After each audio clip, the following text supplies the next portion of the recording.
मॉडर्निंगमध्ये यावर्षी बैलपोळ्याला डीजेच्या दणदणाटावर तरुणांनी डान्स केला, तर हलगीच्या तालावर या मिरवणुकीत नायकिनींनी चांगलाच नाच केला. मॉडर्निंगमधील तोडकरी बंधूंनी काढलेल्या या अशा पद्धतीच्या मिरवणुकीमुळे चांगलीच चर्चा रंगली. बैलपोळा हा सर्जाराजाच्या कृतज्ञतेचा सण म्हणून साजरा केला जातो. तो मोडणीमध्येही साजरा करण्यात आला. मात्र शेती सध्या आधुनिक यंत्राद्वारे करण्याकडे शेतकऱ्यांचा कल असल्यामुळे देशी खिल्लार गाय बैल यांची संख्या मोडणीम परिसरात नगण्य झाली आहे.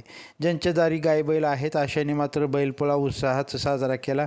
दिवसभर पावसाची रिपरिप सुरू होती, त्यामुळे गाय बैलांना रंग सजावट करण्यास थोडीशी अडचण निर्माण झाली होती. तरी देखील मोठ्या उत्साहात गाववेस प्रदक्षिणा मिरवणूक काढण्यात आली. किरण तोडकरी यांच्याकडे असलेल्या 5 ते 6 गायींची मिरवणूक देखील तोफांची सलामी देत गावातील मुख्य रस्त्यावरून काढण्यात आली.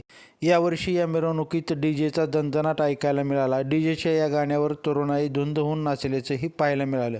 तर मिरवणुकीत नायकिनींनी डीजे आणि हलगीच्या तालावर चांगलाच नाच केला. यावर उपस्थितांनी 10, 20, 50 आणि 100 रुपयांच्या नोटाची उधळण केली. डीजेचा दणदणाट आणि नायकिनींच्या हलगीवरच्या डान्समुळे या गायींची मिरवणुकीची चांगलीच चर्चा मोडणीमध्ये रंगली. लाईव्ह महाराष्ट्र झोन न्यूजच्या यूट्यूब चॅनलला सबस्क्राईब करा, तसेच आमच्या फेसबुक पेजलाही फॉलो करा.